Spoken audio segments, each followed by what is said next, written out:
प्रिय दर्शकों नमस्कार।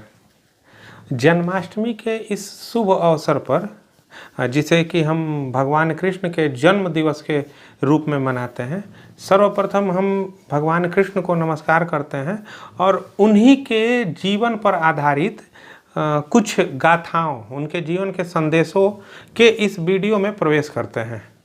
वीडियो को हम अगर नाम देना चाहें तो इसे श्री कृष्ण गाथा का नाम दे सकते हैं। मगर ये श्री कृष्ण गाथा है क्या?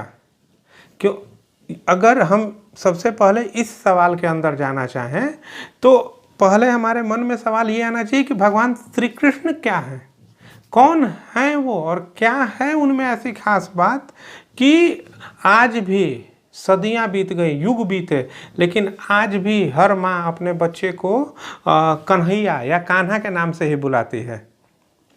आज भी ऐसा क्या है कि उनके द्वारा कहा गया गीता आज भी ज्ञान का सर्वोच्च स्रोत है, सर्वोच्च ज्ञान का भंडार है। ऐसा क्या है कि आज भी हम उन्हें संपूर्ण अवतारी पुरुष या एक पूर्ण अवतार के रूप में मानते हैं? आखिर क्या है भगवान कृष्ण? आइए हम श्री कृष्ण गाथा में ऐसे ही भगवान के जीवन, प्रभु के जीवन की ऐसी कुछ घटनाओं के बारे में, उनके जीवन के संदेशों के बारे में सुनते हैं और उन पर मंथन करते हैं। हमें ऐसे इन सवालों के जवाब मिल जाएंगे। पहली बात यह कि भगवान कृष्ण बंधन तोड़क हैं। जब उनका जन्म हुआ तो सबसे पहले जेल के बंधन टूटे, फिर उनको जन्म देने वाले माता पिता के, फिर वह मोह का बंधन टूटा कि जन्म के तुरंत बाद ही उन्हें अपने माता और पिता से अलग होना पड़ा और ऐसा अलगाव कि फिर वर्षों के बाद दोबारा जाके मिले। सब भगवान कृष्ण जन्म के समय से ही बंधन तोड़क हैं। दूसरी बात, भगवान कृष्ण राजा के बेटे नहीं हैं, ना ही उनका पालन पोषण एक राजपुत्र की तरह हुआ है। वो तो एक ग्रामीण घर के आम बालक हैं।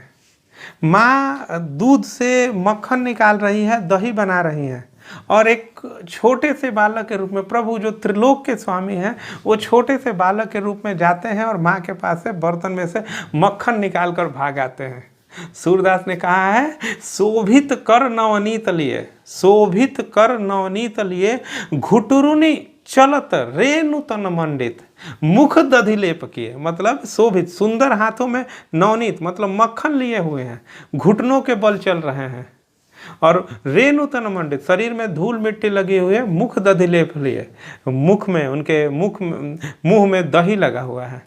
अब बताइए ना, कौन सी माँ नहीं चाहेगी कि उसका बेटा दूध दही खाए और मजबूत बने? तो काहे नहीं, क्यों नहीं कहेगी हर माँ अपने बच्चों को कान्हा के नाम से बुलाएगी और कृष्ण कन्हैया क्यों नहीं कहेगी? कृष्ण है ही ऐसे।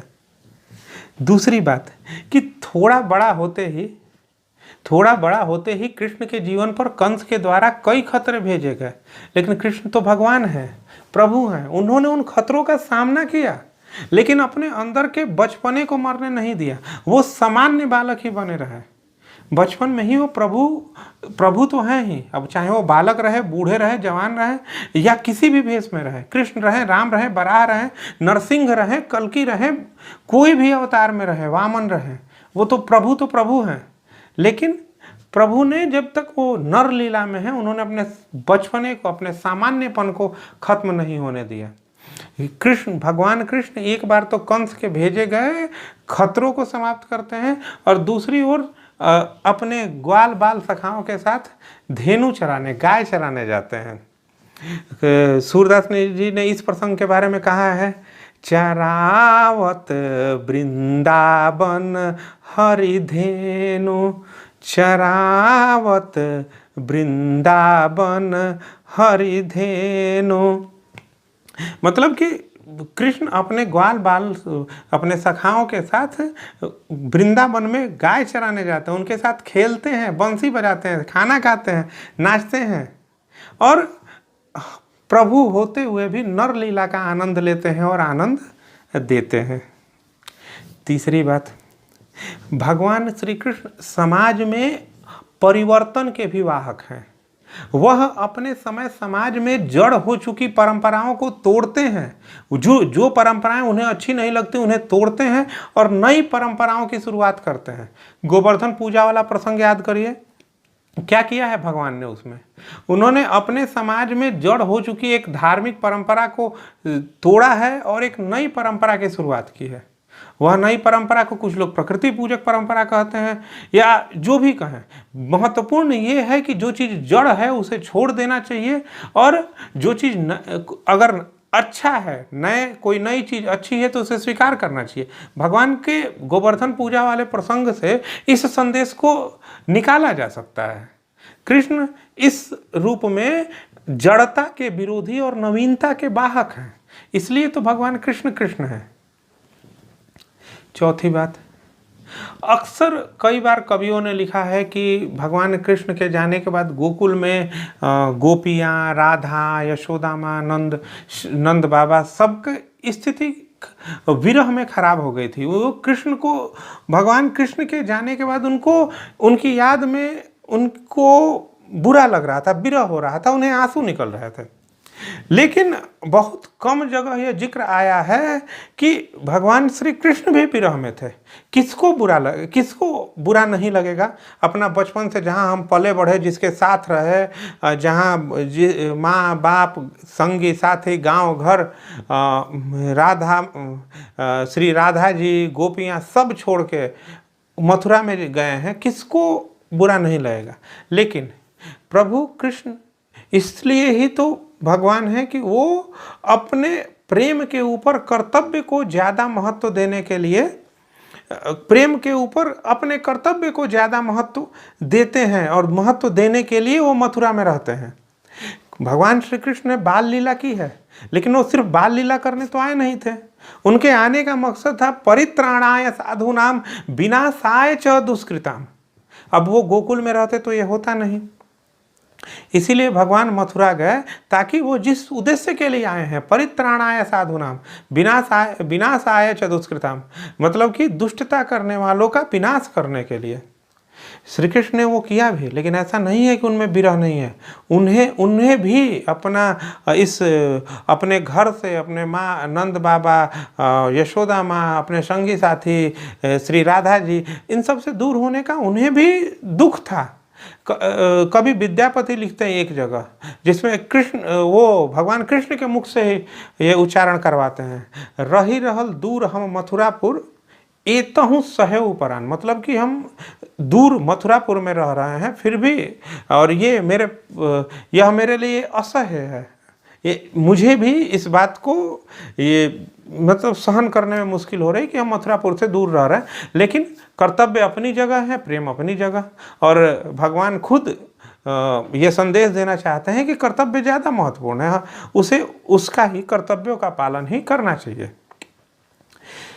इन सब के अलावा भगवान कृष्ण सिर्फ इतना नहीं है, वो संपूर्ण अवतार हैं, पूर्ण अवतार, कोई कमी नहीं, हर चीज समाहित है उनमें। वो सर्वगुण संपन्न है, वो महान ज्ञानी हैं, वो योगेश्वर हैं, साथ ही महान रणनीतिकार भी। ऐसे रणनीतिकार कि एक तरफ 11 अक्षौहिणी सेना है, जिसमें पितामह भीष्म, आचार्य द्रोण, आचार्य कृपाचार्य, कर्ण, अश्वत्थामा जैसे वीर हैं, और दूसरी तरफ मात्र 7 अक्षौहिणी सेना, लेकिन अपने से 1.5 गुनी ज्यादा की सेना पर भी पांडवों की सेना को विजय दिला देते हैं भगवान कृष्ण। और तो और सिर्फ युद्ध लड़ना ही नहीं, युद्ध से कब भागना चाहिए ये भी जानते हैं। रणछोड़ दास ऐसे ही उनका नाम नहीं है, उन्होंने एक युद्ध को जीतने के लिए युद्ध को छोड़कर भागा था। रणछोड़ की कहानी आपको पता ही होगी। इसके अलावा नरकासुर की कैद से उन्होंने जब राजकुमारियों को छुड़ाया तो उन्हें सामाजिक अपमान की पीड़ा से बचाने के लिए उनके साथ विवाह किया। श्री कृष्ण पूर्ण पुरुष हैं, जो कब क्या निर्णय लेना चाहिए और उसके लिए, उस निर्णय के लिए अपने ऊपर जो भी आए, लेकिन जो सही है उसको कैसे पालन करना चाहिए, भगवान श्री कृष्ण का पूरा जीवन इस बात का ही तो संदेश है। लेकिन अपने इस पूरे जीवन में, अपने पूरी जन्म से लेके अंत तक, जब तक नर लीला में भगवान रहे, उनके जीवन का सबसे चरम रूप तब देखने को मिलता है जब वो कौरव और पांडव के बीच कुरुक्षेत्र के मैदान में दोनों सेनाओं के ठीक बीचों बीच खड़े होकर यदा यदा ही धर्मस्य ग्लानिर्भवति भारत का उद्घोष करते हुए अर्जुन से कहते हैं कि हे अर्जुन, मैं ही ईश्वर हूं, सब कुछ मुझसे ही निकलता है और मुझ में ही समाहित हो जाता है, तू भी मेरा ही अंश है और मुझ में ही वापस आएगा, तू मोह त्याग और अपना कर्म कर। जरा कल्पना कीजिए कि कैसा लगा होगा स्वयं नारायण के मुंह से ही गीता का ज्ञान को सुनते हुए। क्या भाग्य होगा अर्जुन का। कृष्ण यहाँ आके जब अपन यह घोषणा करते हैं कि अभ्युत्थाने ही धर्मस्य तदात्म्यहम् सृजम्यहम्, तब उस समय भगवान श्री कृष्ण का ईश्वरत्व अपने चरम रूप में उनके नर रूप में ही दिखाई पड़ता है। यहाँ आके श्री कृष्ण प्रभु श्री कृष्ण की पूर्णता को धारण करते हैं और संसार को श्रीमद् भागवत गीता के रूप में एक ऐसी अद्भुत भेंट देते हैं जो जुगों जुगों तक मानवता का मार्गदर्शन करता रहेगा। खैर, पूरी बात का सार यह है कि अगर प्रभु श्री कृष्ण के संपूर्ण जीवन को देखें तो गीता ज्ञान प्रदाता योगेश्वर भगवान श्री कृष्ण ही हमारे जीवन के आदर्श होने चाहिए। कर्तव्य पथ का, कर्म पथ का ज्ञान देते हुए भगवान श्री कृष्ण ही हमारे जीवन का आदर्श होना चाहिए। अपनी सखा के प्रति प्रेम और अनुराग सखा के प्रति प्रेम और अनुराग की शिक्षा देता हुआ उनका राधा कृष्ण रूप या बाल लीला करते हुए श्री कृष्ण के लिए भक्ति तो होनी चाहिए, लेकिन अगर अपने जीवन में आदर्श के रूप में स्वीकार करने की बात आए तो भगवान श्री कृष्ण का योगेश्वर कृष्ण वाला रूप ही हमें अपने जीवन में आदर्श के रूप में स्वीकार करना चाहिए। आज के लिए इतना ही। अगले किसी वीडियो में फिर हम गाथा को आगे बढ़ाएंगे। तब तक के लिए नमस्कार। जय श्री कृष्ण।